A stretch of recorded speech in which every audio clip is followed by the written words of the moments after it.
Hello बच्चों, welcome back to my another video. मैं परमजीत आपका बहुत बहुत स्वागत करती हूँ। कैसे हैं आप सब लोग? बच्चों, आज हम लोग हिंदी की क्लास करेंगे। जैसे कि लास्ट वीडियो में बच्चों मैंने आप लोगों को एक कविता पढ़ाई थी हिंदी की, जिसका नाम था अगर न नभ में बादल होते। ठीक है, तो मैंने उस कविता को आपको अच्छे से पढ़ा दिया था, परंतु मैंने आपको उस कविता का जितना भी अभ्यास कार्य था वो मैंने नहीं करवाया था। तो मैंने आपसे कहा था कि नेक्स्ट वीडियो में मैं आपको सारा का सारा अभ्यास कार्य आपका करवा दूंगी कंप्लीट। तो आज मैं आप लोगों के लिए उसी कविता का सारा अभ्यास कार्य लेकर आई हूँ। ठीक है, तो चलिए सभी अभ्यास कार्य को हम लोग प्रैक्टिस करते हैं, यहाँ देख लेते हैं कि क्या है। ठीक है, तो सबसे पहले हम लोग शुरुआत करेंगे किससे? शब्दार्थ से।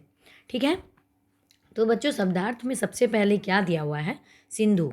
सिंधु का मतलब क्या होता है बच्चों? सिंधु का मतलब होता है सागर। क्या होता है?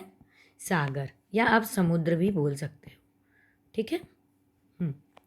उसके बाद है जल। तो जल का मतलब तो आप लोगों को पता ही है, जल का मतलब होता है पानी, नीर। ठीक है।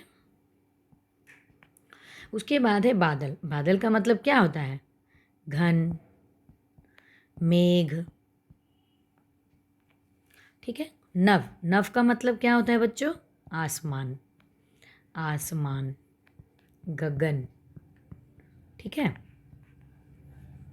उसके बाद है बच्चों बिजली। बिजली का मतलब होता है दामिनी। क्या होता है? दामिनी। ठीक है। और तड़ित। क्या होता है? तड़ित। उसके बाद है दुनिया। दुनिया का मतलब जग और संसार। ठीक है। मोर। मोर का मतलब क्या होता है बच्चों? मोर का मतलब होता है मयूर। मोर का मतलब क्या होता है? मयूर। ठीक है। उसके बाद है मेढक। मेढक को क्या बोलते हैं? दादुर। क्या बोलते हैं? दादुर। उसके बाद है बच्चों तान।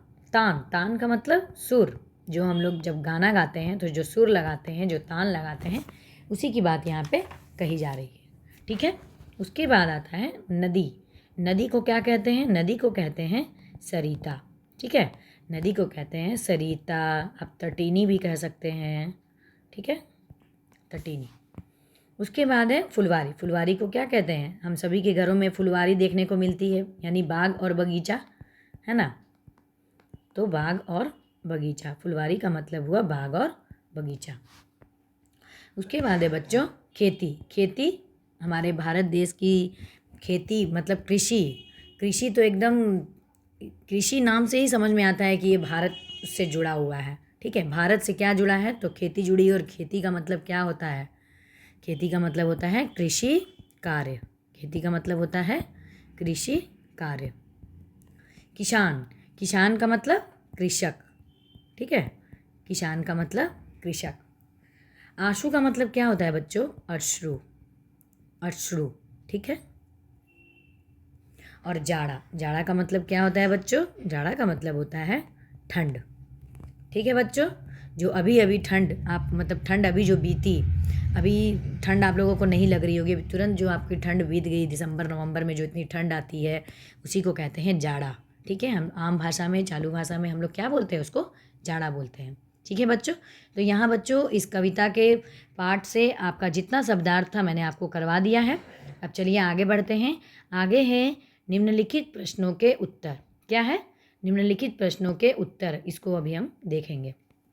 सबसे पहला प्रश्न है बच्चों, क्या है? बादल कहाँ से जल भरकर लाते हैं? ठीक है बच्चों, तो इसका उत्तर क्या है कि बादल सिंधु से जल भरकर लाते हैं। ठीक है, चलिए दूसरे प्रश्न पर चलते हैं। नभ में बादल आने पर मोर और मेढक क्या करते हैं? जब बारिश का समय होता है तो आप बच्चों सुनते होंगे, मोर की आवाज़ आती है, मोर नाचने लगते हैं, मेढक की टटर की आवाज़ आती है, सुनते होंगे ना? तो उस चलिए इसका उत्तर में क्या होगा? नभ में बादल आने पर मोर खुश होकर नाचते हैं और मेढक जो है वो अपनी तान सुनाते हैं। तो उसकी तान कैसी होती है? टर टर टर, आप सुनते होंगे। ठीक है, चलिए तीसरे नंबर पर क्या है? नभ में बादलों के न आने के कारण किसान क्या नहीं कर पाएंगे? Question mark. तो बच्चों क्या नहीं कर पाएंगे? नव में अगर बादल नहीं आएंगे तो कृषक जो किसान है वो क्या नहीं कर पाएंगे। नव में बादलों के न आने के कारण किसान बीज नहीं बो सकेंगे और खेती नहीं कर पाएंगे। ठीक है बच्चों, और अगर खेती नहीं होगी तो अनाज की उपज नहीं होगी, और अगर अनाज की उपज नहीं होगी तो हम खाएंगे क्या। ठीक है बच्चों, तो देख लीजिए सब एक से कैसे एक दूसरे के साथ रिलेटेड है। अगर नव नहीं होंगे, नव में अगर बादल नहीं बनेंगे तो बादल नहीं होंगे तो पानी नहीं होगा, और पानी नहीं होगा तो खेती नहीं होगी, और खेती नहीं होगी तो अनाज नहीं उगेगा, और अनाज नहीं होगा तो हम खाएंगे क्या और हम जिएंगे कैसे। ठीक है बच्चों, चलिए प्रश्न नंबर 4, कौन सी ऋतु न आने पर हम रिमझिम बूंदों के लिए रोते हैं। कौन सी ऋतु, यहाँ पे किस ऋतु के बारे में बात की जा रही है बच्चों, यहाँ वर्षा ऋतु के बारे में बात की जा रही है। ठीक है बच्चों, तो चलिए यहाँ 4 प्रश्नों के साथ प्रश्नोत्तर को यहीं समाप्त करते हैं। आगे है रिक्त स्थान। ठीक है, रिक्त स्थान में आपको कविता की पंक्तियाँ दी गई हैं। क्या दी गई है, कविता की पंक्तियाँ। ठीक है, तो हम कविता की पंक्ति को भी पढ़ेंगे। तो सबसे पहले बच्चों मैंने आपको शब्दार्थ करवा दिया। शब्दार्थ के बाद शब्दार्थ में मैंने एक एक शब्दार्थ को आपको समझाने का प्रयास किया है कि उसमें क्या क्या दिया गया है, सिंधु को क्या कहते हैं, जल को क्या कहते हैं, हर एक चीज़ को मैंने आपको समझाया। ठीक है, और उसके बाद मैंने आपको क्या समझाने का प्रयास किया, मैंने आपको पाठ में जितने भी प्रश्नोत्तर थे वो मैंने आपको करवाए। एक एक प्रश्नोत्तर मैंने आपको करवा दिए। ठीक है, तो आपको कैसा लगा शब्दार्थ पढ़कर और ये आपको जानकर प्रश्नोत्तर को पढ़ के आपको कैसा लगा है, ये आप मुझे बताएंगे। ठीक है बच्चों, तो चलिए अब तीसरे नंबर पे चलते हैं, तीसरे नंबर प्रश्न पे चलते हैं, जो कि क्या है, रिक्त स्थान भरिए। ठीक है बच्चों, तो क्या थी, कविता की पंक्तियों को हम पूरा करेंगे। तो क्या है, नहीं डैश फिर गहराती। तो क्या है, नहीं घटाएं। क्या है, नहीं घटाएं। ठीक है, उसके बाद नहीं डैश फिर छहराती। तो क्या है, छटाएं। क्या है, छटाएं। नहीं छटाएं फिर छहराती। सब आंसू से गाल भिगोते। यही था ना, कविता क्या थी, सब डैश से गाल भिगोते। तो क्या होगा, आंसू। क्या होगा, आंसू। उसके बाद अगर न नभ में बादल होते।